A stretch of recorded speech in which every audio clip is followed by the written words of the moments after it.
नमस्कार गाइस, कैसे हैं। मैं उम्मीद करता हूं आप लोग अच्छे होंगे। तो चलिए, आज का वीडियो में मैं लेके आया हूं 10th क्लास संस्कृत चैप्टर 2 का नाम क्या है। मंगलम। मंगलम नहीं, ए क्या है, पाटलिपुत्रम वैभवम। चैप्टर 2 का नाम है पाटलिपुत्रम वैभवम। तो चलिए, Sanskrit 10th class part 6 video होगा और VVI ऑब्जेक्टिव क्वेश्चन है। तो चलिए प्रश्न पे चलते हैं। क्या कह रहा है पहला प्रश्न, गोल घर कहाँ है। तो गोल घर कहाँ है, हाजीपुर, नालंदा, पटना, वैशाली।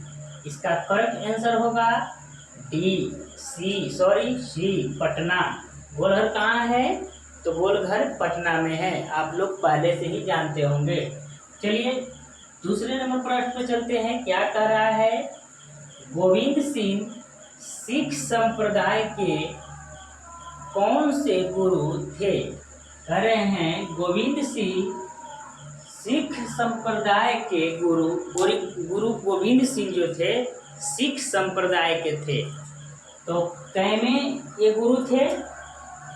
ए में बोल रहा है 7वें, बी में बोल रहा है 8वें, सी में बोल रहा है 9वें और डी में 10वें। करेक्ट आंसर इसका होगा डी। चलिए तो 3 नंबर प्रश्न पर चलते हैं। क्या कह रहा है,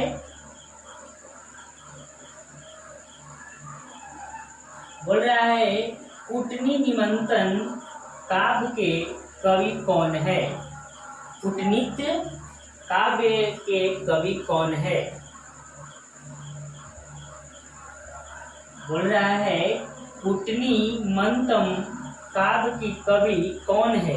तो चलिए पहला क्या बोल रहा है, राजशेखर, दामोदर गुप्त और फिर है विंशखदत्त, विशाखदत्त। क्या है, विशाखदत्त और कालिदास। चलिए इसका करेक्ट आंसर क्या है, बी दामोदर गुप्त।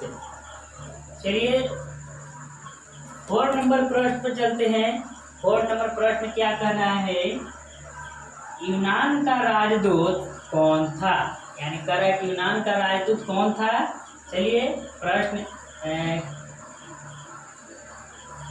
ऑप्शन ए में क्या कह रहा है, फरहान, बी में कह रहा है ह्यूअनसोंग और सी में बोल रहा है मेगास्थनीज और डी में बोल रहा है इत्सिंग। तो क्या है, इसका करेक्ट आंसर हो जाएगा मेगास्थनीज। चलिए 5 नंबर प्रश्न में चलते हैं। क्या कह रहा है, राजशेखर की रचना कौन सी है। यानी राजशेखर की रचना कौन सी है। तो चलिए प्रश्न ऑप्शन ए में बोल रहा है काव्य मीमांसा और बी में बोल रहा है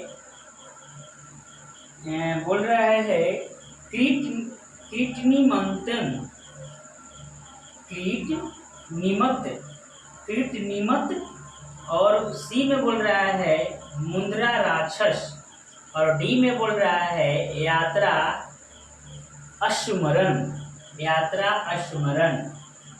तो इसका करेक्ट आंसर हो जाएगा काव्य मीमांसा। चलिए 6 नंबर प्रश्न क्या कह रहा है, कौमुदी महोत्सव किस ऋतु में मनाया जाता था। तो कौमुदी महोत्सव किस ऋतु में मनाया जाता था। ऑप्शन है वसंत ऋतु। ऋतु कितने होते हैं, ऋतु 4 होते हैं। चलिए वसंत ऋतु, वर्षा ऋतु, ग्रीष्म ऋतु और शरत ऋतु। चलिए तो ये होता है डी, शरत ऋतु में क्या होता था, कौमुदी महोत्सव शरद ऋतु में होते थे। चलिए 7 नंबर प्रश्न क्या कर रहा है, किसके समय में पाटलिपुत्रम अधिक समृद्ध था। यानी किसके समय में पाटलिपुत्रम का अधिक विस्तार हो गया था। तो किसका है, चलिए ऑप्शन नंबर ए क्या कर रहा है, आंध्रगुप्त, बी क्या बोल रहा है, अशोक, और सी बोल रहा है बुध, और डी बोल रहा है मेगास्थेनीज। इसका आंसर होगा आंध्रगुप्त के समय में विस्तार हो गया था। चलिए 8 नंबर प्रश्न क्या कर रहा है, बोल रहा है प्राचीन काल में शिक्षा का केंद्र कहाँ था।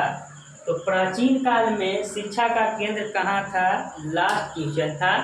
यानी प्राचीन काल में पटना आज भी शिक्षा का ज़्यादा केंद्र है और पटना पहले भी था शिक्षा का केंद्र। चलिए ऑप्शन में देख लेता हूँ।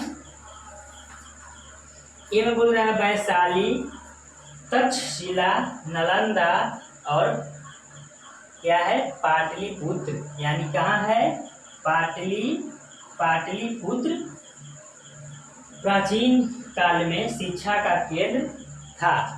तो चलिए मैं आशा करता हूँ कि आप लोग को ये वीडियो समझ में आया होगा। तो चलिए नेक्स्ट वीडियो में फिर आप लोग इंतज़ार कीजिएगा। जब अलविदा लेते हैं। चलिए बहुत बहुत नमस्कार।